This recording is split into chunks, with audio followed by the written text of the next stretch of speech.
你穿越盜墓世界，逛遍了潘家園，沒遇到一個書中所說的名人，無所事事的你穿行於各個大墓，你恐怖的身手很快在圈內傳開了名聲。但你把墓裡的文物都全上交給國家，幫助華夏找回失去的千年歷史，以無名之身封國事之後便消失了。18年後，大墓頻現，考古隊力不從心，為破局，考古院邀女星楊悠悠加盟搞直播吸金。不料你18歲女兒葉靈兒直播遊戲時，意外翻出你的夏目日記，日記內容曝光，全網震動。此時遊戲房內，女兒葉玲玲拿起手機，點開直播賬號，嘴角掛着俏皮的笑。葉玲玲看着稀疏的彈幕，漸漸覺得有些無聊，正準備關掉，可手指一滑，悟出了切換鏡頭，攝像頭將她胸前掛着的狼爪狀吊墜拍進了畫面。葉玲玲正要關閉，手機卻卡頓了，恰好瞥見這條彈幕，頓時來了興致。吊墜行啊！他麻利地將鏡頭切回來，取下吊墜放到毛毯上，語氣大方又隨意。喏，你看。隨着手機鏡頭聚焦到吊墜上，直播間在線人數開始節節攀升，轉瞬突破1萬。葉玲玲有些詫異，隨即唇角上揚，一種莫名的成就感湧上心頭。某地方考古研究所內，青年學者畢衝盯着手機屏幕上的狼爪狀吊墜，坐不住了。摸金符，這難道就是傳說中的摸金符？怎麼可能？贗品吧？不對，這制作工藝不是現代人能做到的，是真貨，是真貨。如今上面正大力發展考古，廣招能人投身考古事業，而最有能力的無疑就是傳說中的摸金四派。可根據一些土預告的說法，摸金四派早已失傳，因此考古工作即便大力推廣，也始終難有突破。可現在這枚摸金符的出現，無疑意味着什麼？畢衝當即在屏幕上敲下文字：小姐姐，請問一下，這吊墜是誰給的？直播間熱度還在攀升，畢衝的這句詢問，恰恰是此刻水友們共同的疑惑。起初刷到直播間的人只是好奇，為什麼會有頂着官方頭銜的考古學者在這裡徘徊？直到看見評論區裡摸金符之類的字眼，眾人一查才知道，那是摸金校尉的信物，傳世僅有3枚。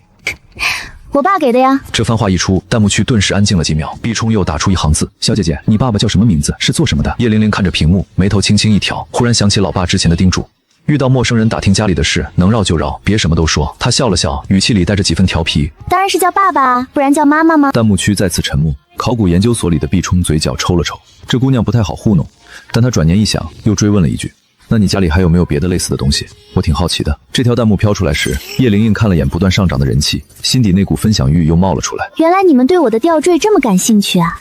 她笑了笑，語氣帶着點傲嬌。行吧，實話告訴你們，我爸有個密室，裡面好多好玩的東西，你們想看看嗎？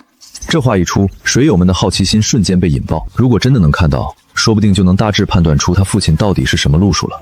葉玲玲看着滿屏滾動的彈幕，有些驚訝地睜大眼，隨即笑了起來。火了？這要是火了，以後零花錢是不是不用愁了？但他還是穩住心神，腦海裡又浮現老爸的話：天上不會掉餡餅，除非你自己已經吃到了餡餅。不過嘛，你們越想看，我偏不給看。誰讓你們光說不表示表示？這副俏皮模樣讓水友們又急又癢，幾個口袋殷實的水友忍不住直接刷了幾發火箭，彈幕也隨之飄起。妹妹，皮肤叔叔承包了，快帶我們看看密室，原神新版本叔叔也承包了，带路吧。滿屏的火箭特效讓葉玲玲愣了愣，她當然知道火箭代表什麼，以前看直播時看到主播阿姨一收到火箭就拼命感謝，說明能換好多好東西。謝謝各位金主爸爸，行，這就帶你們去看看。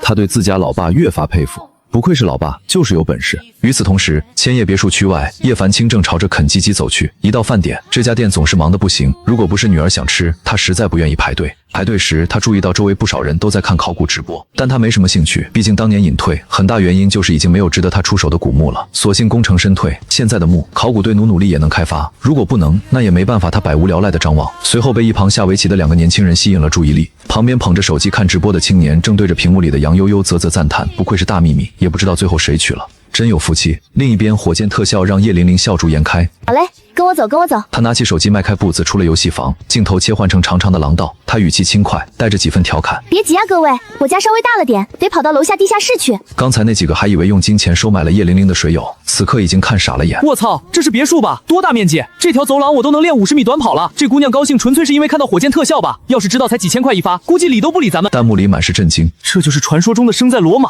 我的天！下一秒，手機鏡頭在廊道中劃過，兩側牆面掛着一幅幅畫作。不擅長運動的葉玲玲沒走幾步就放緩了腳步，看彈幕都在催她把鏡頭對準那些畫，她微微歪頭，有些不解。畫？這些畫有皮膚好看嗎？葉玲玲瞥見彈幕上一片震驚，優越感隱隱升了起來，嘴上卻不饒人。你們家連這種畫都沒有嗎？好可憐啊！快讓爸媽去買呀！一幅一幅的展示過去，越展示，直播間熱度越是瘋漲。神特確定，我們一看有名不去了，我們都動心，邁不進洗手的啞了。对麦，那是100%絕對是盜墓賊家的孩子，看樣的今天襲了，必須110伺候，得抓去考古前線探索墓葬。纵然弹幕沸腾，叶玲玲也没有太留意，只是把家裡看上去好看的东西全拍进了鏡頭。当直播間熱度突破100萬，小數點不再顯示後，她眨了眨眼，笑着說：“行啦行啦，還是帶你們去密室吧，讓你們看看我爸的寶貝。”這話一出，期待感被徹底拉滿，熱度再度飆升。地方考古研究所內，畢衝看着那一幅幅富含歷史底蘊的畫作，呼吸越來越急促。好，這盜墓的還真有一手，這些東西一看就是揮霍。當年有個我爸叫李剛，如今又來了個小姑娘抱盜墓賊老爸，很好很好。他深吸一口氣，穩定情緒。喂，老王，這裡有一樁天大的文物走私案，感不感興趣？不急，你先用天網系統定位快斗 APP 上一個叫小天才的正在直播的用戶。對，當事人應該不在，是這姑娘誤打誤撞開直播炫耀皮膚，結果把家裡的古董文物全給曝光了。抓緊時間，別被別人搶先了。做完這些，畢衝嘴角微微上揚，原本還想着怎麼去引薦這樣一位摸金校尉，現在哪裡還需要引薦，這叫戴罪立骨，自己的履歷上也能狠狠加上一筆。他切換 App 回到直播間，看着畫面中不斷閃過各種名貴古董，嘴角還是忍不住抽搐。這盜墓的到底偷了多少國寶？太可惡了！他的雙手緩緩握成拳，已經徹底帶入進去。老王，怎麼了？幾分鐘手機響起，喂，定位到了。李冲，你确定沒搞錯？確定這個小天才是盜墓賊？確定走私文物啊？到底怎麼回事？你說清楚。這個 IP 地址在徐城千葉別墅，千葉別墅知道吧？有錢都買不到房子的地方。話說到這份上，應該明白了吧？不是，等等，千葉別墅他當然知道，那是華國有名的富豪小區。這裡的富豪不僅僅是財富的象徵，更是社會地位的象徵，甚至意味着對國家做出過重要貢獻。曾經就有科研專家因研發出3納米芯片被特批贈送一套，這就是含金量。可一個偷盜文物的盜墓賊怎麼可能住在那種地方？總不可能說這個盜墓賊還做出過什麼偉大的貢獻吧？光想就知道不可能，這裡面絕對有蹊蹺。老王那邊已經掛了電話，各位看好了，我爸這個密室門可有意思了。而此刻跑了數分鐘才終於到地下室的葉玲玲，已經準備打開密室了。評論區彈幕依舊火熱，那一件件古董的出現已經讓水友們大開眼界。現在葉玲玲的話更是把期待值拉滿。直播畫面中，葉玲玲站在一扇門前，乍看沒什麼特別，可當她抬手觸碰牆壁，那整面牆竟像水面泛起漣漪一般開始晃動，隨即從中間緩緩分開。唰，怎麼樣，帥不帥？是不是從來沒見過？你們好可憐啊！直播間的水友們徹底沉默了。這種開門方式，他們並不是沒見過，反而經常會在一種直播裡看到考古直播。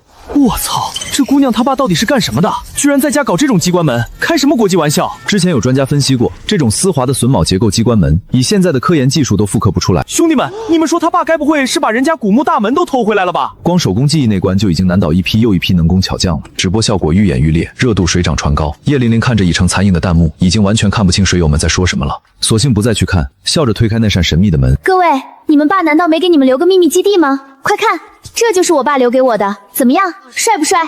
下一秒，直播畫面上出現了各種洛陽鏟、飛虎鈎、爬山梯、各類型軟甲，凡是能想象到的盜墓裝備，這密室裡幾乎一應俱全。這一刻，全直播間的水友們小腦都萎縮了。瘋了吧？你管這叫秘密基地？這分明是盜墓基地！實錘了，實錘了！你爸果然就是摸金校尉，還是資深的那种。好好好，恭喜這位同學，凭實力送你爸去踩縫纫機。彈幕瞬間炸了，隨着直播被推到首頁推薦，更大一批流量湧入。個、十、百、千、萬。好多人啊！他朝鏡頭揮了手，語氣裡滿是得意，就等着回頭跟朋友炫耀自己也是大主播了。不過人一多，不和諧的聲音也冒了出來。盜墓賊？這年頭怎麼可能還有地下盜墓賊？真有本事早被有關部門吸納走了。那麼多文物全擺家裡，總不可能永遠沒客人來吧？一來人不就瞞不住了？所以我覺得肯定是假的。沒錯，那些所謂古董80%都是高仿贗品。現在不少有錢人就喜歡弄這個，也不一定是故意買贗品，可能是自己看走眼當真貨買了。水友们你一言我一語，原本心情大好的葉玲玲看到滿屏質疑，臉色沉了下來。什麼啊？怎麼可能是假的？那些東西都是我爸帶回來的，全是真貨，全是。直播間水友們看着他较真的樣子覺得好笑，一小孩懂什麼真假。你们看這鏟子，肯定不是假的。直播畫面上那把洛陽鏟上明顯有不少殘留泥土。有點意思，這道具做舊還挺像回事，比那些盜墓電影強多了。葉玲玲看着彈幕，心裡越發不舒服。她可以接受別人說自己頑皮、不夠漂亮、不夠可愛，但最不能忍的就是對老爸的質疑。此時此刻，那股不服輸的勁兒徹底被激起來了。你們快看，這些東西怎麼可能是假的？怎麼可能是假的？隨着一件件夏目所需道具呈現，直播間的水友們更加肯定了自己的猜測。什麼盜墓賊？分明就是民間手工藝人，或者是個盜墓電影的狂人愛好者。光看這些道具的精良程度和做舊工藝，確實有2把刷子。而身處地方考古研究所裡的畢衝，原本堅信這一定是個盜墓賊，現在看着彈幕分析，也有些動搖了。盜墓電影狂熱愛好者，如果真是這樣，那希望就又要破滅了。他正遺憾着，忽然一件精美內甲出現在直播畫面中。绝子攀山甲，這是傳說中摸金四派之中搬山道人所擁有的軟甲，這是真貨！我的親娘！摸金各派都有絕活，世人大多沒見過，但這絕子攀山甲曾出現過一次，在一次倒董大會上，我有幸見過，也見識了他的厲害。啊，還真會動！葉玲玲被這突如其來的變故嚇了一跳，身體往後一退，沒站穩，一屁股坐在地上，砰的一聲，右手不小心碰到了旁邊的東西，咔嚓，下一秒地面開始輕微顫動，像地震一樣，不過只持續了一小會兒就停了。這點變化沒引起葉玲玲的注意，她趕緊爬起來查看手機有沒有摔壞，結果一抬頭，滿屏的震驚彈幕撲面而來。我操，開玩笑的吧？這居然是真貨！好家伙，如果說這一件彌足珍貴的绝子攀山甲都是真貨，那剛才看到的一切豈不是都有可能？媽耶，我刚才居然觉得這是假的，太扯淡了！老王，有沒有在看直播？那個小天才的直播？看到了，这特娘絕對是一等功！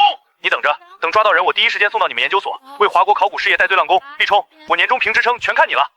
畢衝感慨地掛斷電話，心中那團剛熄滅不久的火又重新燃燒起來。既然已經確定這就是一個盜墓賊，那接下來就看對方的技術到底到了哪一層面，能不能幫考古隊破解目前的困局。如果能，那他的職稱就穩了。他正想着，直播畫面上已經換了一件展示品，是一把黑漆漆的傘，看着平平無奇，但屏幕裡似乎都透出一股濃厚渾濁的氣息，讓人望而生畏。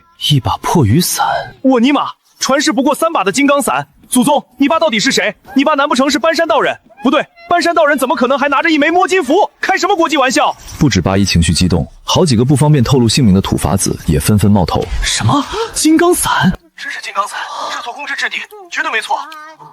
曾經有一回我下墓，遇到邪氣，遇到凶險，差點被燥氣搞死，還好有個神秘人用金剛傘直接擋下。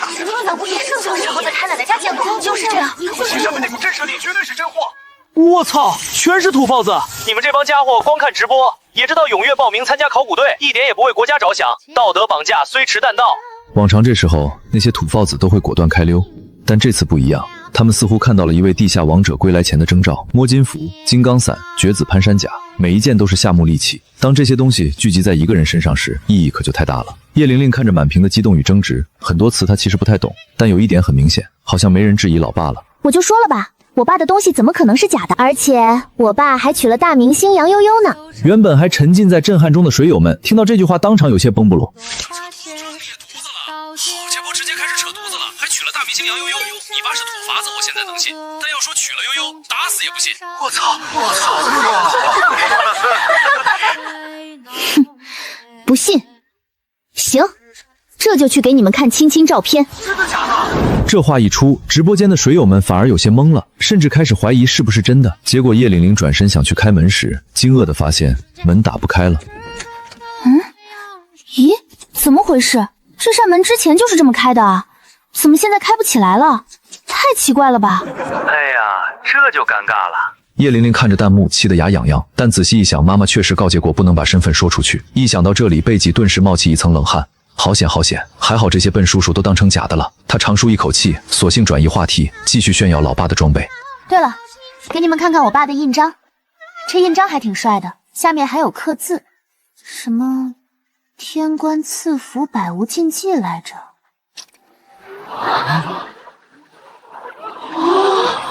隨着幾位土夫子的震驚言論，不少水友滿頭問號，地下這幫家伙為什麼對一枚印章這麼激動？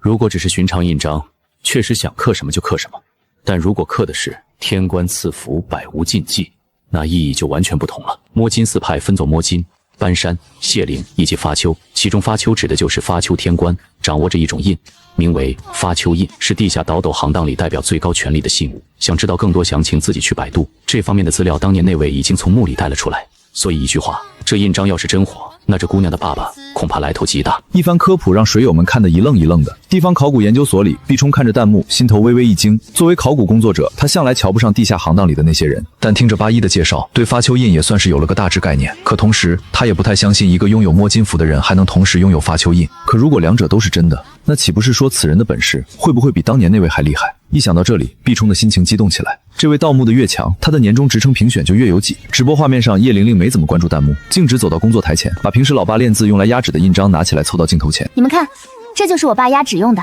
隨着那枚狼头造型的铜印章出现在画面中，彈幕議論更加激烈。狼頭造型銅印章，下刻天官賜福，百無禁忌，光一眼便讓人心中生畏，居然在這姑娘爸爸手上。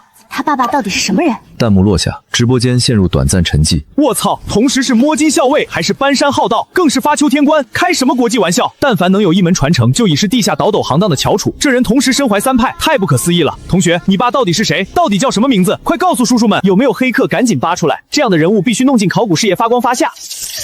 我爸叫爸爸，你們這都不知道？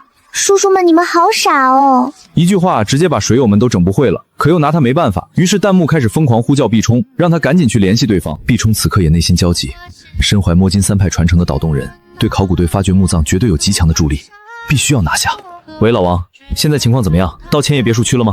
老畢，你真不知道這地方的分量。我雖然拿着9527的名號過來，可門口保安根本不認，還反過來給我土木法律，非要我出示搜查令，不然就報警。我他媽當場差點跟他打起來。報什麼警？我就是，這不明擺着不讓進，現在別說人了，連小區都進不了。畢衝聽得心頭一震，以前也聽過千葉別墅區的傳聞，但沒想到居然特殊到這種地步。其他小區亮出證件肯定放行，可這裡，老王，剛才直播你沒看到，那小天才的爸爸居然還是一位發丘天官，相當於集合3門摸金技術於一身的人物。這種人一定要弄到考古隊裡。什麼？還是個摸金校尉？我特麼，這可是一個半的1等功了！不管了，我這就翻牆進去，有什麼事後面再說。本來還在聯繫技術部查小天才這個身份，但那邊不知道怎麼回事，居然顯示權限不夠。等我拿到確切消息再告訴你。行。畢衝掛斷電話，腦海中卻反覆回盪着那句權限不夠，是系統錯誤，還是說這人的身份真的特殊到上面需要保密了？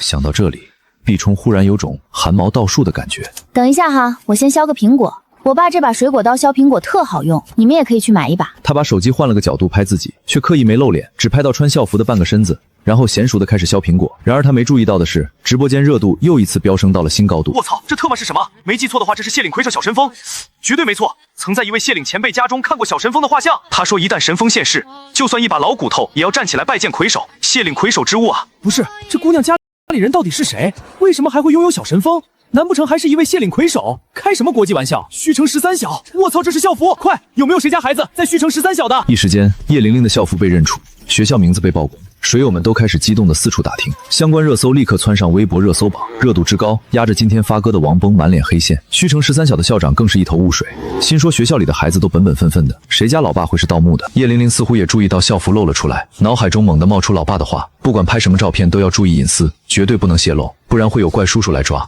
一想到這兒，他立刻把鏡頭翻轉過去，長舒一口氣。好險好險，幸好這些叔叔都是大笨蛋。聲音不大，卻剛好讓水友們聽見。好家伙，這丫頭居然罵我們，囂張，太囂張了！這不得趕緊扒出來揍批批？等等，鐵子們，你們看那個日記本上面怎麼寫着“考古日記”？難道說這是那位前輩的日記？一時間，所有人注意力都被吸引過去。我操，考古日記？什麼考古日記？分明就是盜墓日記吧？好家伙！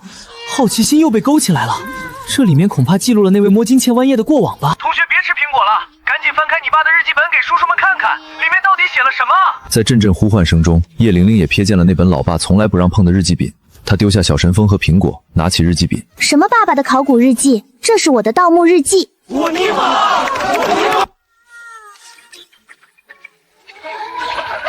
好，太孝順了，好孩子，快打开盗墓日记给叔叔們看看，爸還能再加幾年。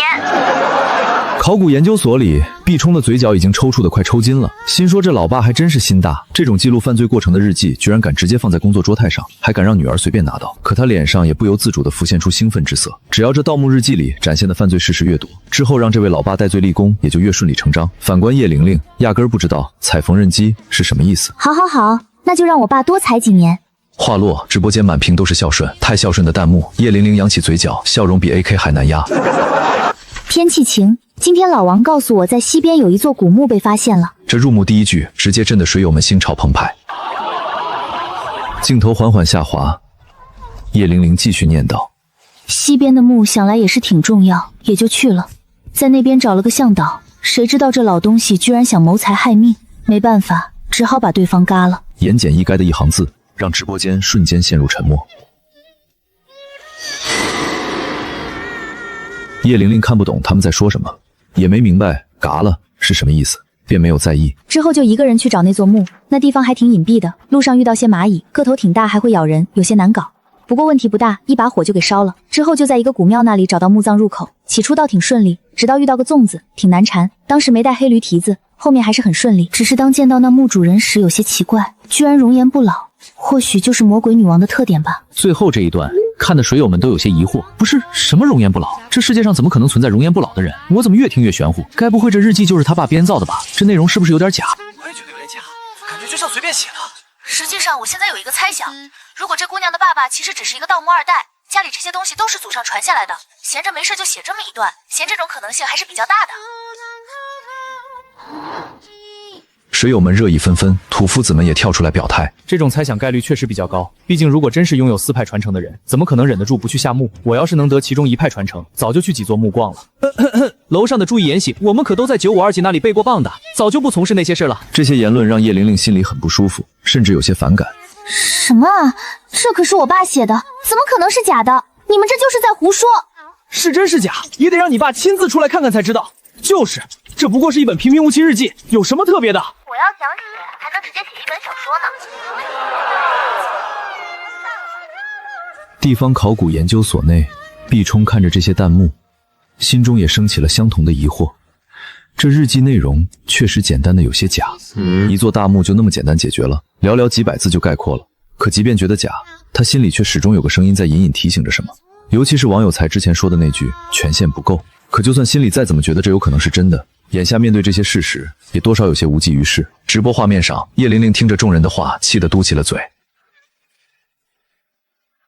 她說着轉身走向那扇門，伸手又推又拉，可門紋絲不動，再一次嘗試依舊打不開。行了，不說這些了，繼續展示展示家裡這些寶貝吧。就是，我們就當你爸是個盜墓賊好了。葉玲玲看着這些彈幕，心裡的火氣越燒越脹，她咬了咬嘴唇，眼眶微微泛紅，不是因為難過，而是被氣的。不信我，那就關了。她手指用力一劃，直播畫面瞬間黑了。我操，真關了！別走，還想再看看那些盜墓工具呢。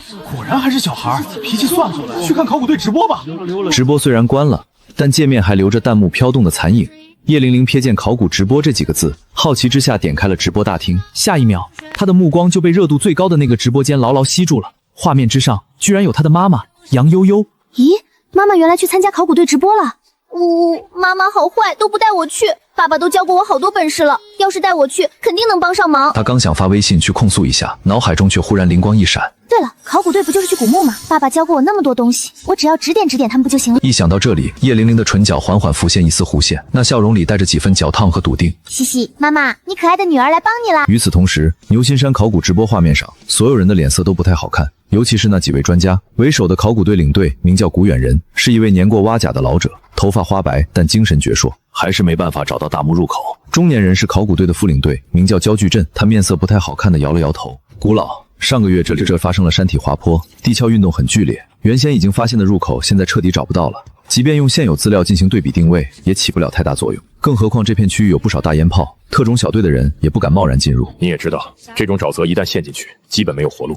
現在能做的就是等地質專家那邊用精密儀器慢慢排查，來確定大墓的具體位置。天有不測風雲。古遠人聞言無奈地嘆了口氣，焦巨鎮稍稍鬆了口氣，隨即轉身向旁邊的幾名考古學者吩咐道：“你們幾個去附近用洛陽鏟取些泥土樣本出來，看看能不能根據土質層年代做個初步判斷。如果能在儀器結果出來之前先一步縮小範圍，也是一件好事。”幾人立刻點頭，各自拿上洛陽鏟分頭行動。而作為現場唯一的非專業人員，楊悠悠這會兒有些百無聊賴，她下意識看了眼直播彈幕，隨口問了一句：“不知道朋友們有沒有誰懂找墓呢？有的話還請出來說說。”直播間的水友們一聽楊悠悠發問，頓時躁動起來。但說來說去，絕大多數人都是看熱鬧的，哪裡真懂什麼找墓的門道。發消息的 ID 赫然是小天才。既然你誠心誠意的發問了，那我就大發慈悲告訴你。彈幕飄出的那一瞬間，整個直播間安靜了1秒。等，這個賬號怎麼這麼不眼熟吧？不是你一個盜後代，你懂什麼盜墓？正捧着手機的葉玲玲看着這些質疑的彈幕，嘴角卻咧得越來越張揚。找個墓而已，很難嗎？隨即閉上眼睛，腦子裡的記憶被調動起來。之前跟老爸出去玩的時候，偶爾會纏着他教自己找墓。葉凡清拗不過他，也只好答應。只不過每回找到以後，從不下墓，只是遠遠指給他看，講一些風水走勢的道理。山穴水旺，陽宅陰宅，左青龍右白虎，前朱雀後反五。他在心裡默念着，目光落向直播間畫面中那綿延不絕的山脈，一種說不清道不明的直覺在他腦海中慢慢成型，就像此前跟着老爸站在群山之巅时那樣。山的走势，水的流向，霧氣的聚散，每一樣信息都在自动歸位。哼，找墓什么的比學習簡單多了。他重新睜開眼，語氣裡帶着一股與年齡不太相符的篤定。他看着畫面上的楊悠悠，狡黠地笑了笑，壓低聲音自言自語：媽媽，玲玲現在可是在偷偷幫你哦，等回來要給我買炸雞。直播間裡，杨悠悠看着弹幕的熱度，心裡有些犯嘀咕，尤其是那個小天才的名字，怎麼和自家女兒的快斗 ID 那麼像？不過轉念一想，這種名字取的人應該很多才對，肯定是巧合。我家老公這會兒肯定正和女兒一起在吃親手做的晚餐呢，一定是這樣的。他正出神，直播間彈幕上 ID 小天才又發了一條新彈幕：找墓用洛陽鏟那都是沒本事的人用的，真正懂行的看山看水再看事，世間所有墓葬都脫不開伏羲風水八卦。一番話說得玄而又玄，楊悠悠看得越發迷糊。直播間裡那些不懂行的水友也是一頭霧水，心說這姑娘又在故弄什麼玄虛。但那些土夫子看到後，一個個都坐直了身子。我操，行家，這絕對是行家，死不簡單。這句話一聽知道是真正的倒懂大拿，肯定是那姑娘她爸回來了。葉玲玲看着彈幕的躁動，心裡愈發得意。她正对着老爸的盜墓日記用語音輸入，把上面一段話轉成文字發出去，一邊發一邊想，爸爸還真是厲害呢。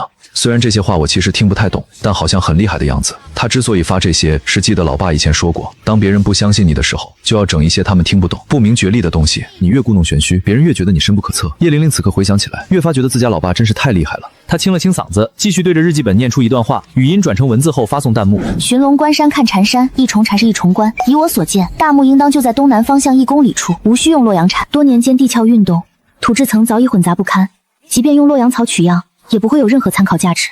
彈幕一出，直播間再度震盪。我操，這說的是什麼意思？沒聽明白，但感覺很厲害，聽起來確實像那麼回事。只不過剛才不是已經確定了，那姑娘她爸就是個道二代嘛，恐怕也就是嘴上功夫吧。直播間裡的質疑聲依然不絕。樓上說的很在理，光嘴巴上說確實沒什麼難度，這種話我也會。這讓楊悠悠愈發猶豫，不知道該不該把這個情況告訴古遠人教授。就在這時，古遠人也注意到了楊悠悠臉上複雜的神情，語氣謙和地問了一句：小楊，怎麼了？有什麼事嗎？他的態度非常溫和，完全沒有之前面對焦距陣時的嚴肅，就像一位長輩在關心晚輩。古教授，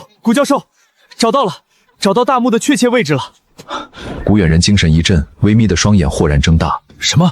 在哪兒？那地質學者趕緊把剛打印出來的資料遞過去，一邊指着上面密密麻麻的數據，一邊詳細解釋起來。古遠人聽了一陣，微微點了點頭，最後總結道：總體而言，就是以目前所在位置為中心，東南方向1公里處。年輕學者一愣，然後重重點頭。对，周圍早就在聽着的考古隊成員們紛紛讚嘆起來，還得是古老。這一連串專業術語聽得我腦殼生疼。古老一波總結直接拿捏了。那年輕學者尷尬地撓了撓頭，心中對古遠人更加敬佩。一旁的楊悠悠也鬆了口氣，心想終於是找到了。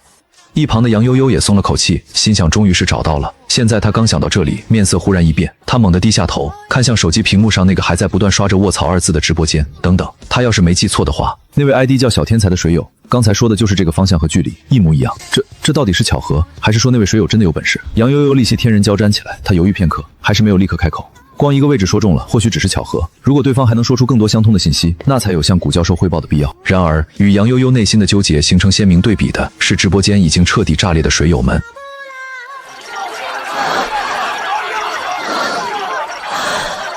我忽然有些看不懂了，難道說那位同学的同學他爸真有本事？地方考古研究所內，毕冲已經激動地直接站了起來，椅子都被他撞翻在地上，也渾然不覺。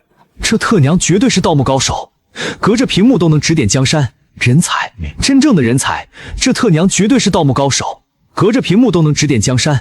人才，真正的人才。操！我堂堂一個9527，什麼時候幹過這種偷雞摸狗的事兒？這事兒成了，你必須請吃一頓。不是我們整支隊伍。畢衝顧不上跟他貧，立刻把直播裡看到的情況說了一遍。電話那頭的聲音頓時拔高了好幾個分度。什麼？你說那個盜墓賊親自在直播？好，這下我動力更足了。2個1等功，我來了！萬事小心！畢衝叮囑了一句，便掛斷電話，壓制住內心的激動，繼續看直播。畫面中，楊悠悠看着水友們的催促，心裡愈發焦慮，猶豫再三。他終於邁開腳步，走到古遠人面前。古老，這裡有個情況，我想向您匯報。一瞬間，現場所有考古學者的目光齊刷刷地投向了他。除了古遠人依然面帶和煦的笑容之外，其他人都沉着一張臉。他們對楊悠悠的到來本身就很不贊同，甚至覺得他礙手礙腳，什麼尋找能人異士來幫忙，那不就是一群土耗子？他們懂個屁的考古，讓他們來就是純粹搞破壞。但這些命令都是上面直接下達的，他們沒有任何反抗的余地。更何況帶隊的老教授都沒意見，他們也只能把一肚子不滿憋着。古遠人溫和地點了點頭。小楊，發生什麼事了？楊悠悠深吸一口氣，把直播間裡那個名叫小天才的水友說的話原原本本的複述了一遍。古遠人聽完，面色漸漸凝重起來，陷入沉思。世界之大，無奇不有，或許真有這般能人異士。他心裡隱隱有些異動，畢竟這些年來上面找了不少所謂的能人，但大多數除了添亂之外毫無作用。一名戴着黑框眼鏡、顏值較低的年輕學者站出來，推了推眼鏡，語氣裡帶着毫不掩飾的轻蔑。我覺得那位名叫小天才的水友，一定是在聽到了古教授的總結之后才發出了那條彈幕，所以當楊小姐你注意到的時候，就會誤以為這條彈幕和教授的話是同步的，甚至提前了。實際上，這不過是一個簡單的信息差造成的錯覺罷了。話音剛落，周圍的學者們也紛紛附和起來。確實如此，這種概率是最大的。是啊，哪有什麼能隔着屏幕就找到墓的？真要有這種本事，還藏着掖着幹什麼？石瑞龍說的有道理，楊小姐，你是不是看花眼了？聽着众人的話，古遠人的眉頭微微皺了起来。他并不太懂直播這種媒介的運作機制，但那個叫石瑞龍的青年一番話成功帶動了周圍人的情緒，讓他一時之間也不好再多說什麼，反倒有種騎虎難下的感覺。小楊，繼續關注一下直播吧，如果還有什麼新的發現，隨時告訴我。楊悠悠看着古遠人略顯無奈的表情，瞬間就聽出了這番話的弦外之音。他其實是想信的，但眼下這個場面，他不能再明着站到自己這邊了。他低着頭咬了咬唇，可那條彈幕的確是先發出來的，這一點他100%確定。他深吸一口氣，收起情緒，重新低頭看向手機，而直播間裡的水友們此刻卻已經炸成一鍋粥了。不是，這東西還有什麼好質疑的？我操，考古隊別搞事行不行？好不容易有一位道斗大佬現身，而且剛才那一手方位指點就足以說明實力了，你們這樣質疑只會寒了大佬的心。水友81也發了一條長長的彈幕，雖然還不能確定這位大佬的真正實力達到了哪一層級，但能隔着屏幕就看穿山水勢，精準判斷出大墓所在，足可見此人造詣極深，這樣的人才一定要留住啊！然而反對的聲音同樣不小，或許是巧合吧，畢竟這墓幾個月前就被發現了。如果在那之後被某些不法分子先一步進去過，所以才能這麼精準的判斷出來呢？樓上說的有道理，說不定這地方早就有人光顧過了。喂，你們難道不知道這裡經過泥石流之後地形已經完全變了嗎？能靠舊信息判斷個鬼啊，還在這裡瞎黑。一時之間，直播間彈幕精粹分明地分成了兩派，爭論不休，屏幕上的文字如瀑布般瘋狂滾動。居然反過來質疑我媽，真有你们的。他嘴上嘟囔着，視線卻始終沒離開屏幕，因為媽媽楊悠悠就在那支隊伍裡，而老爸葉凡清以前反覆叮囑過，古墓裡什麼事都可能發生，每一步都可能是陷阱，所以他雖然心裡不爽那些評論，卻還是壓下情緒，認真看着畫面，思忖着怎麼用自己的方式護着媽媽。直播畫面上，楊悠悠也沒再糾纏剛才的事，他掃了一眼彈幕，確認小天才暫時沒再發消息，便快步跟上了隊伍。前面那段路地勢愈發險峻，四周還散落着好幾個大煙泡，一腳踏錯就出不來了。大部隊只能原地待命，遠人親自帶隊，加上楊悠悠、焦菊鎮、石瑞柳龍和另外3名考古學者，再配上4名特種戰士，一共11人組成先遣隊往裡探。特種戰士個個經驗老道，對腳下那些看似平靜的水洼格外警覺，帶着眾人繞了半個多小時，才總算摸到了預定坐標。一到地方，古遠人便吩咐幾位學者用洛陽鏟取些土樣，想靠土層年代做個初步判斷。可幾分鐘後，幾個人陸續抬頭，面色為難。教授，這邊的泥土濕得不像話，根本看不出分層。是啊，這濕度太反常了。楊悠悠聽到這話，心裡咯噔了一下。他清楚地記得，小天才之前就說過，在這兒用洛陽鏟是白費力氣。也就在這時，小天才的彈幕又飄了出來。大墓入口應該在以那位姐姐為中心的12點鐘方向，走7步就能找到。楊悠悠盯着這行字，手心冒了一層薄汗，剛準備去告訴古遠人，記住，前面那棵槐樹千萬不要挖，周圍的土也絕對不能動，切記，不然肯定會出事。這話沒頭沒尾，看得楊悠悠一腦袋問號。直播間裡的水友也紛紛議論，有人跑去問那幾個土番到底什麼意思，可土番掐們多數也不怎麼懂風水，一時半會兒也說不出個所以然。古教授，楊悠悠沒有猶豫太久，快步走到古遠人身邊，將彈幕內容詳細複述了一遍。古遠人聽完眉頭微蹙，目光落向那棵老槐樹的位置，沉默片刻後開口道：石瑞龍，你帶2個人挖那邊。石瑞龍心裡登時不爽，覺得一個隔着屏幕指指點點的人能有幾斤幾兩，可古遠人的威信擺在那裡，他再不情願也只能叫上2個幫手，硬着頭皮動手。焦教授，那邊不行。小天才說那邊不能挖。這一聲叫得急促，所有人都停下手裡的活回望他。楊悠悠連忙把小天才的警告又說了一遍，話音剛落，周圍便響起一陣低低的笑聲。不能挖會出事，楊小姐，這話可就有點封建迷信那味兒了。難不成挖槐樹底下還能撞見鬼？樂了，我現在都有些懷疑那水友是不是真有本事。石瑞龍心裡也有疙瘩，越挖越覺得自己在浪費時間，可一鍬接一鍬下去，鏟頭碰到的土感漸漸變得不一樣了。他心裡一動，不由得加快了速度。小楊同志，咱們可是新時代的人，這種封建宅貨可不能信，什麼神啊鬼的，通通都是假的。思想覺悟得跟上才行。楊悠悠看着两位學者各幹各的，嘴唇動了動，又不好再說什麼。畢竟這些都是直播間裡的匿名發言，真要問他依據是什麼，他也答不上來。這時候盯着屏幕的葉玲玲臉色微微變了，她記得清清楚楚，老爸以前特地給她講過槐樹，左邊一個木，右邊一個鬼，這東西天生招陰，平時都不許他往樹蔭底下久待。他還說過，挖土的話，槐樹根下那一圈尤其碰不得。古時候有些人為了叫亡者不得安寧，專挑槐樹下埋人，槐性極陰，壓得住魂魄，讓那些東西沒法往生。想到這裡，葉玲玲下意識抄起桌邊對面的小神風，目光警覺地在密室四周掃了一圈。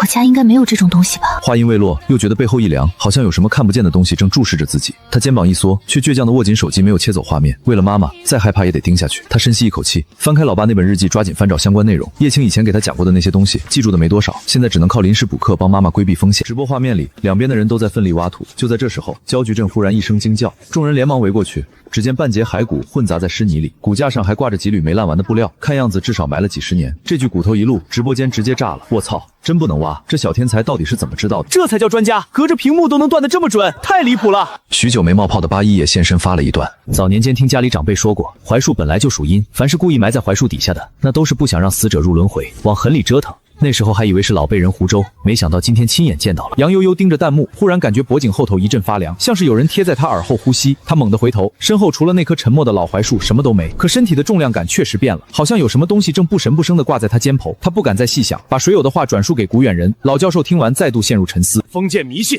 这就是徹徹底底的封建迷信。還沒開口，焦矩陣就先急了。屍體埋在樹邊上有什麼稀奇的？怎麼就扯到陰不陰上去了？太離譜了！嘴上這麼說着，他爬上土坑的時候，卻極其絲滑地朝那具骸骨微微躬了躬身，手法熟練的像是做過很多次。旁邊幾個隊員看得嘴角直抽，嘴上掛着唯物論，您這身體倒是誠實的很。直播間裡也是一片哄笑，笑聲還沒落，另一邊的石瑞生就喊了起來：挖到了，真挖到了！這一聲比什麼都提氣。眾人湊過去一看，白色的膩子狀岩壁從濕泥下露了出來。封土，典型的宋代封土，這玩意兒比現在的水泥還硬。快，所有人抓緊往下挖！古遠人卻抬頭望了一眼楊悠悠的方向，槐樹下的骨隙，腳下的封土層，那位叫小天才的全都提前說中了。一次可以歸為巧合，接二連三還能是巧合。至於槐樹下挖屍體會不會招來不測，他雖然不以為然，卻也沒有完全否定。此刻直播間已經徹底失控，全說中了。槐樹有屍，封土位置，連土樣不能用都說中了。這要還不是真本事，我把頭擰下來給各位當凳子。我現在就想知道，這位大佬到底是何方神聖？八一又適時插了一段話。雖然這些東西在有些人眼裡算封建迷信，但信則有，不信則無。多的我不方便講，講多了號就沒了。話雖隱晦，但水友們都聽明白了，這底下恐怕真有東西。齊刷刷一陣毛骨悚然。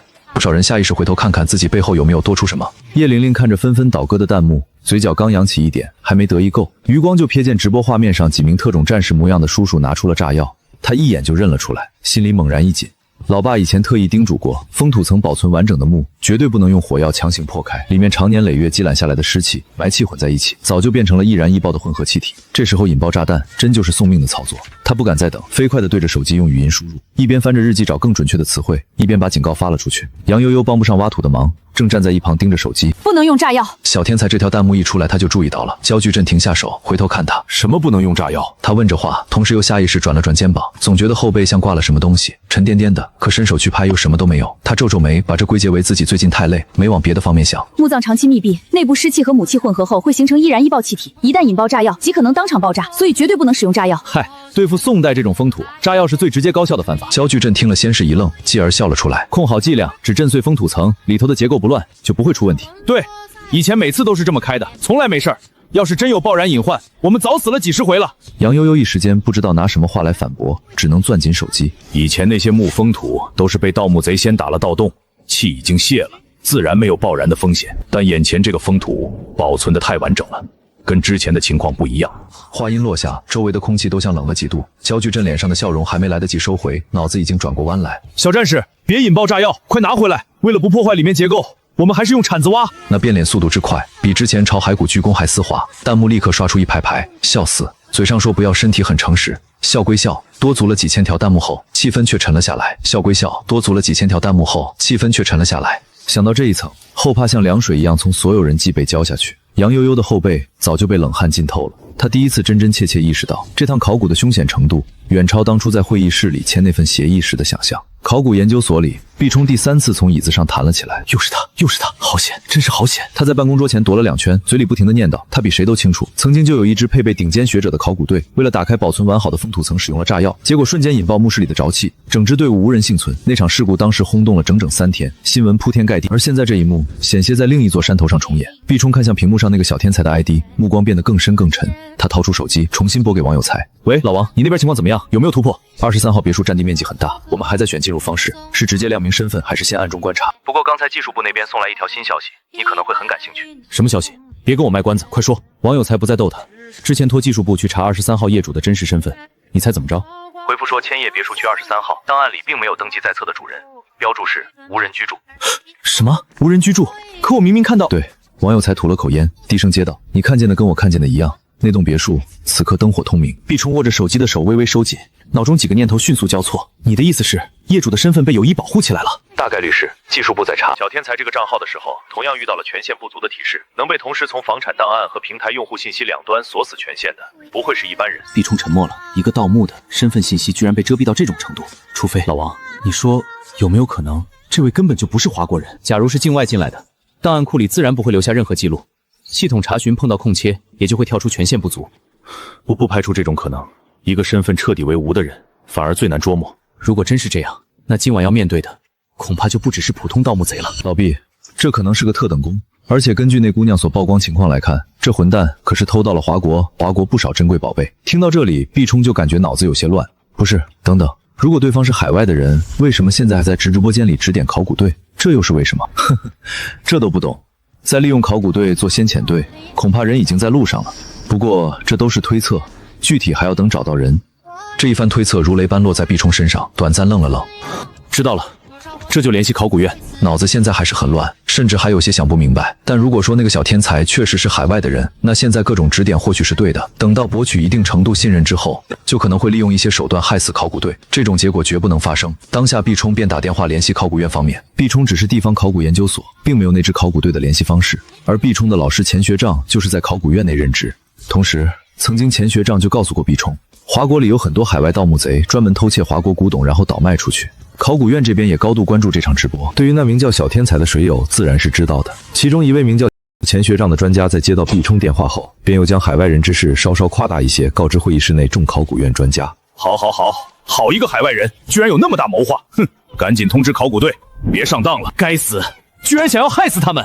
我就說怎麼會突然冒出這樣一個極具專業能力的盜墓者，原來是別有用心。會議室內眾人憤慨不已，而聽着眾人話的錢學正則壓制着嘴角，並很快取出手機和考古隊方面進行聯絡，告知海外人之事。直播畫面上，由於是要用手動方式一點一點鏟開，所以這工程就顯得有些大，甚至耗費時間。這時候焦巨鎮卻忽然接到一個電話，而在聽到電話當中內容之後，焦巨鎮瞳孔一縮，看向楊悠悠所在方向，然後連忙將聽到的內容偷偷告訴古遠人。這一番海外人猜測更讓古遠人身軀顫動，大有種從鬼門關走一遭的感覺。知道了。遠處楊悠悠自然是察覺到了什麼，但並沒有在意。這時候由於現場眾人顯得有些無聊，石瑞龍像是想起什麼，一邊工作一邊說起一件往事。那個年代很早，我爺爺家裡還是很富有，但由於是富二代的緣故，所以整天游手好閒，抽着大煙。隨着曾爺爺和曾奶奶過世之後，我爺爺更加肆無忌憚揮霍家裡錢財，家底雖然豐厚，但沒幾年就徹底敗光。沒錢了就開始各種賣家具，賣各種各樣東西。年紀大了也一直沒娶到媳婦，直到有那麼一天遇到個扎紙人的，那人問我爺爺想不想要個媳婦兒，我爺爺抽着大煙就應下來，還將身上僅有的一枚大洋遞過去。畢竟那是一個小媳婦兒，說不定還能給自己賺到更多錢。我爺爺就這樣想着，然後就在家裡等啊等。當天晚上就有個貌美如花的女子敲響我爺爺家門。那時候我爺爺把抽煙當命，街坊鄰居借錢早借怕了，根本沒人敢主動找上门。當時天色黃昏，那姑娘初露水靈，俨然就是一副大戶人家閨女。我爺爺稀罕，然後就把人家迎進來各種詢問，得知對方就是自己一枚大洋買的媳婦兒之後，那叫一個高興。可就是這一晚上過後，我爺爺第二天醒來卻猛地驚覺，這身旁睡着的哪裡是黃花大閨女，分明是個被塗上胭脂水彩的紙人。那好家伙，嚇得我爺爺連忙把紙人丟出去，剛要點火給燒了時，突然一道聲音傳來，說：負心漢，昨晚說好的百年好合，一大早就要……石瑞龍話還沒說完，一旁焦巨鎮便一巴掌呼過來。什麼鬼東西，別在這裡扯這些封建迷信。焦巨鎮明顯臉色有些不太好看，本來周圍氛圍就叫陰森寒冷，現在石瑞龍還講個鬼故事，能不瘆得慌？周圍眾人也差不多心理，聽着听着都感覺到自己身後好像有什麼東西掛着似的，有些重，可回頭卻又看不到有東西。只覺得或許就是剛剛那故事給惹的心理作用。現場氣氛略顯古怪，哪怕是站在上頭的楊悠悠都感覺到有些陰冷，下意識搓了搓手，然後就看到不遠處好像有什麼人蹲着在那兒竊竊私語。可當楊悠悠搓了搓眼睛再看過去時，就已徹底沒了影。楊悠悠疑惑想了想，眼花了嗎？這時候直播間彈幕上小天才也再度發了條彈幕。入墓必須要戴口罩戴手套，進入其中不能亂摸，非常忌諱將活人气息留在墓中，這樣會惹得墓主人不高興。還有，開棺後千萬不能对着屍體呼气，否則後果難料。彈幕一出，直播間內沸騰不已。為什麼不能对尸體啊？這是什麼原理？在水友們疑惑中，水友81也立刻出來解釋一番。小天才所說的忌諱，實際上也都是行業內一些默認規矩，只不過平日裡不會搬出來說。其中戴手套實際上也是一種不把活人气在墓面的行為，因為那樣会惹得墓主人不高興。对着屍體呼氣也是相同道理，一旦惹得墓主人不高興，就可能再也出不去。至於怎麼出不去，大家可以自行百度搜索以前述职考古队失踪的事儿。至于戴口罩，则是为防止墓中還有其他一些有毒物質，也讓水友們大呼學到了。至於那些真去搜索的水友，則被嚇得連忙去訂購黑狗血、桃木劍。至於為什麼那麼做，卻沒人出來說。楊悠悠看着直播畫面上內容，也有種學到了的感覺，然後連忙將直播裡情況告知古遠人。戴手套什麼其實都是常規操作，為保護文物自然也會這樣去做。只不過那水友口中所謂不好的事，也就不好評判什麼，封建迷信而已。楊悠悠略顯沉默，總感覺有些不對勁。而焦巨鎮說完這番話後，又下意識抓了抓後背，真是奇怪，怎么總感覺後背有什麼東西？難不成是天氣太潮濕導致濕疹？算了，回去再看看。聽着焦巨鎮的話，楊悠悠也抬頭看去。可等到回過神時，卻發現並沒有所謂男子，眾人都是投來疑惑目光。楊悠悠也面色微微發白，搖了搖頭表示沒事，只是看到蚯蚓。聞言眾人也沒過多在意。此刻封土已被破開，露出裡面情況。眾人所處位置正好就是墓道入口，所以並不存在幕牆之類。只不過當古遠人注意到這一點之後，卻疑惑用手電筒照了照裡面情況。咦，有點不對勁，這墓道規格有點小，不太像先前所發現那一座大墓。眾人聞言皆是一愣。什麼？教授，那也就是說找錯了？不是吧，這都挖那麼久了，怎麼還找錯了？地理專家那邊難不成勘測錯了？在所有人詫異目光中，古遠人也陷入沉思。不，這是子女墓。是啊，確實有可能，很可能就是子女墓。現在所找到的是子墓，而與之相連的或許就是真正大墓了。小天才說的。對。可當楊悠悠回答完後，古遠人表情便立刻變了變，然後就開始吩咐眾人準備墓中氣體散了後再進入。古遠人這一番態度也立刻讓楊悠悠更加確定一些不對勁，他們絕對是知道些什麼，所以才會態度大改。而直播間內水友們則被小天才精確判斷給驚到。好家伙，專家都不知道的東西你居然知道，果然是大道，怪不得手握4派傳承。同時也有水友察覺到古遠人態度轉變，並開始猜測。等等帖子們，有沒有感覺古遠人教授態度有些不對勁？明明在聽到這一番判斷時是高興。別墅內，葉玲玲正在瘋狂翻看日記本，盡可能對照現在直播上面情況給出答案。我要是念書時那麼認真，早就考滿分了吧。他想着想着，又看到直播畫面上楊悠悠，心頭便狠下心。爸爸說過，不能讓媽媽知道我們對盜墓的事很了解，所以只能是通過這樣的方式來幫助媽媽了。可是這個木雕好蹊蹺。另一邊，肯基基店內，葉凡清看着一旁圍棋，越看越入迷，手裡面拎着炸雞，早有些冷了。至於什麼乖巧可愛女兒，早不知被拋到哪裡的九霄雲外去了。而原先排隊看考古直播視頻的食客，此時也端着盤子落座，然後津津有味看起来。這節目確實有點意思，難不成墓裡面真有粽子？應該不會吧，看樣子8成是那小天才在裝逼了。食客一邊說着一邊啃雞腿，正在看圍棋的葉青也聽到了些許，下意識抬頭，又是低下頭。小天才這種名字簡直是太泛濫，平日裡教女兒盜墓方面知識，女兒也是沒耐心，怎麼可能會看什麼考古直播？還是看棋吧。等等，是不是忘了什麼事？咦，這步棋落得有點意思，再這樣下去黑子可要輸了。葉青想着想着，原本突然要想起的事兒也立刻忘得一乾二淨。與此同時，直播畫面上，古遠人等人已開始準備下墓。2名戴着防毒面具的特種戰士先一步進入墓中，然後監測空氣中含氧量足夠高後，便讓考古學者先下來。古遠人和石瑞龍等幾位考古學者進入其中後，楊悠悠便跟進來。隨後，古遠人等考古學者便進入耳室之中進行考察，仔細端詳這些木磚特點等等。在楊悠悠發問中，古遠人也開口：“古教授，您看，這裡墓葬風格很顯然就是外番人學習中原文化，然後模仿打造出來。可以看出他們很想要學到中原墓葬文化精髓，但還是有些依樣畫葫蘆。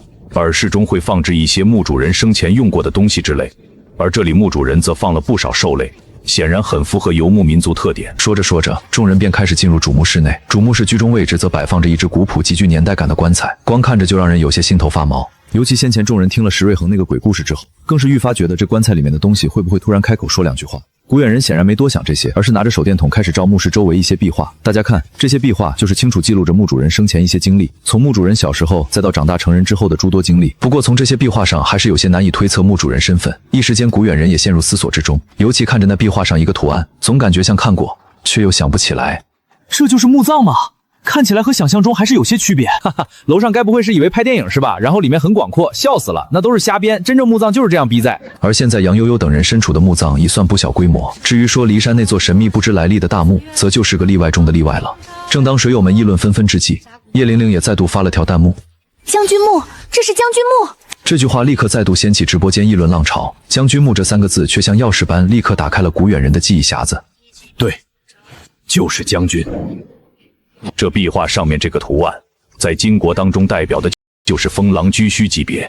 也就是說，古遠人話剛說到這裡，就有些臉黑的閉上了嘴，因為他立刻想到這提示必定是那海外人發出來的。哈哈，說個猜測，會不會這些內容實際上都是那姑娘自己發出來的，而不是那盜墓賊老爸？樓上這就有點離譜了，這怎麼可能？小姑娘。正在看彈幕的楊悠悠疑惑看着，腦海中不知不覺浮現出葉玲玲古靈精怪的模樣。不可能的，女兒那麼乖巧懂事，怎麼可能還會這種什麼盜墓知識？更何況老公也就是個平平無奇的土豪，這 ID 名字一定是巧合，大大的巧合。而別墅密室中，葉玲玲看着直播間彈幕，內心成就感愈發強烈。她挑了挑眉，嘴角壓不住的上揚。可以啊，葉玲玲，連教授的知識儲備都沒你全面，看來老爸那幾本書還真沒白翻。他說着说着，視線落在那本日記上，拿起筆大大方方的在封面上寫下了叶玲玲3個字。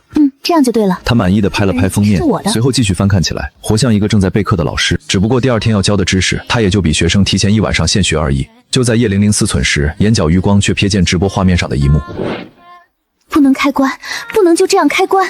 焦急的口吻透過屏幕，也讓楊悠悠心頭一緊。不能開關。楊小姐，告訴那位水友，我們是不會在墓裡面開關的，這裡防護措施不夠，之後會有直升機過來。古遠人正說着，身後卻已傳來陣陣重物挪移聲，嗡！一時間，現場所有人都是循聲看去，卻驚愕地發現焦巨鎮歪着脖子，肌膚發黑，口中不斷說着什麼古怪晦澀的詞彙。他雙手沒帶任何防護措施，直接貼在棺材蓋上，正用力地推着。焦巨鎮，你在幹什麼？不准開關，不准！只是當众人看着焦巨鎮那古怪模樣，都有種渾身發毛的感覺，嘴上口口聲聲說要相信科學，可眼前焦巨鎮不知什麼情況，肌膚發黑，就像被什麼東西上了身似的。如此癫狂推棺椁的模樣，完全就不像焦巨鎮自己。作为一位教授級別的存在，焦巨鎮哪裡可能會犯這種低級錯誤？一眾考古隊成員根本不敢上前阻攔，唯有2名以火力為終身信仰的特種戰士，在古遠人一聲驚呼中，直接衝上前試圖阻攔。快鬆手，用力！怎麼回事？焦教授力氣怎麼會這麼大？2名特種戰士都經受過非常高強度的鍛鍊，面對一個弱不禁風的教授，一個人按理說都綽綽有餘。現在上2個人也是為了快速制服，可令2人也沒想到的是，看上去弱不禁風的焦巨鎮，力氣卻大得驚人，完全不亞於2頭蠻牛。猛的一下，焦巨鎮雙臂一顫，爆發出一聲怒吼，可怕的力量瞬間將2名特種戰士震飛出去。而後焦巨鎮口中又是不停地發出那令人晦澀難懂的聲音。詭異的情形讓現場所有人都感到一陣徹骨的毛骨悚然，冷汗早早浸濕了衣衫。我操！這什麼情況？這到底什麼情況？我他媽到底是在看考古直播，還是在看恐怖懸疑片？見鬼！有沒有人出來解釋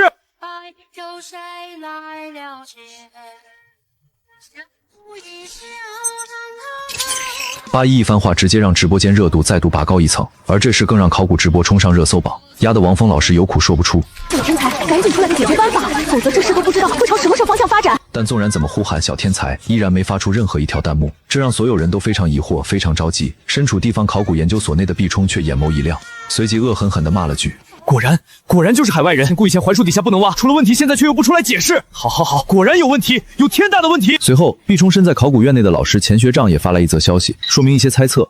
什麼所謂邪祟上身，在這科學世界根本不存在，肯定是那些海外人提前布置下了一些細菌之類的東西，會導致人發瘋。畢衝在看完這番消息後也身軀一震，對小天才越發沒有好感。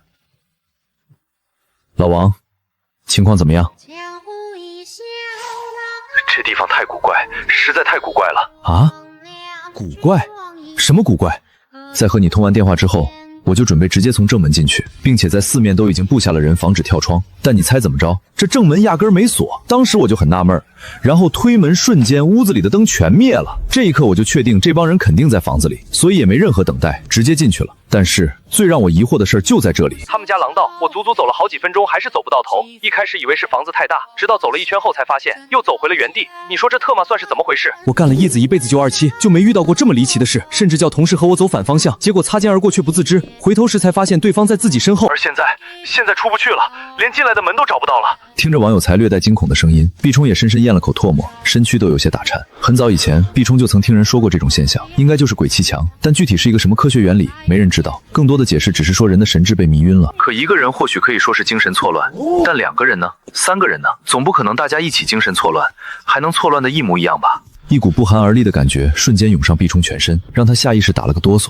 同時心中對小天才的真實身份也充滿了強烈的好奇，到底是一個什麼樣的存在？这幫海外人又到底是從什麼地方來的？這團迷霧越來越濃郁，從一開始還能依稀看到真相的輪廓，到現在已經不見任何蹤影。畢衝現在所能做的不多，只能鼓勵老王，考古隊現在深陷危機，只有你抓到了這幫可惡的海外人，才能力挽狂瀾。畢衝聽着電話那端傳來忙音，視線也再度看向直播畫面。此時，由於連特種戰士都壓制不住，焦菊鎮已將那棺材蓋挪移了一半，但現在已沒任何人敢上前阻攔。2名特種戰士本想開槍，卻又被古遠人阻止。隨着棺椁蓋不斷被推開，現場的溫度就如寒潮一夕之間降臨般陰冷刺骨。一股微風拂面，都如同刀锋在切割肌膚，但更多的還是陰森。砰！隨着棺材蓋徹底落地，現場也徹底陷入了死寂，所有人都屏住了呼吸。同時，那棺材中也緩緩抬起一雙青綠色的手。楊悠悠驚恐之下想要尖叫，卻立刻死死捂住自己的嘴，瞪大眼睛看着眼前這一幕。棺材裡躺着的自然應該是屍體，但那具屍體此刻卻緩緩舉起了手。這種完全超越常識認知的畫面，讓他渾身汗毛根根倒豎，額頭的冷汗沿着臉頰不斷滑落，恐懼與害怕在他胸腔裡劇烈交織翻湧。而此刻，擁有相同情緒的遠不止楊悠悠一人，周圍所有人面色都在一瞬間變得慘白，身軀止不住的打顫。即便是那2個一直以來以火力為終生信仰的特種戰士，此刻也第一次從心底升起一個自我懷疑的念頭：我活了這麼多年，我所見的這個世界到底是不是真實的世界？恐懼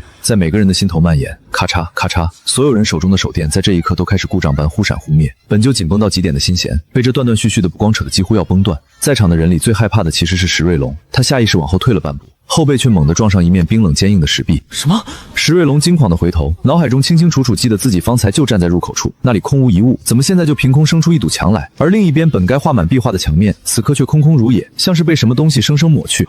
石瑞龍口中不斷低語，視線在墓室裡慌慌張張地掃來掃去，渾身抖得越發厲害。古遠人注意到石瑞龍這副模樣，也立刻察覺到了墓室中其他一些正在發生的微妙變化。這種遠超常識的情形，即便沉穩如他這位領隊也不禁頭皮發麻。可恰恰是在此刻，他對那位小天才的信服反而又加深幾分。如果真是海外人，又怎麼可能做出這種步步精準、毫無偏差的指點？然而考古院那邊的態度卻似乎100%篤定對方別有用心。墓室內依舊籠罩在令人窒息的凝重之中，沒有人再發出任何聲響，就連方才發了瘋的焦菊鎮，此刻也呆滯地站在原地，如同一具被抽去魂魄的空殼。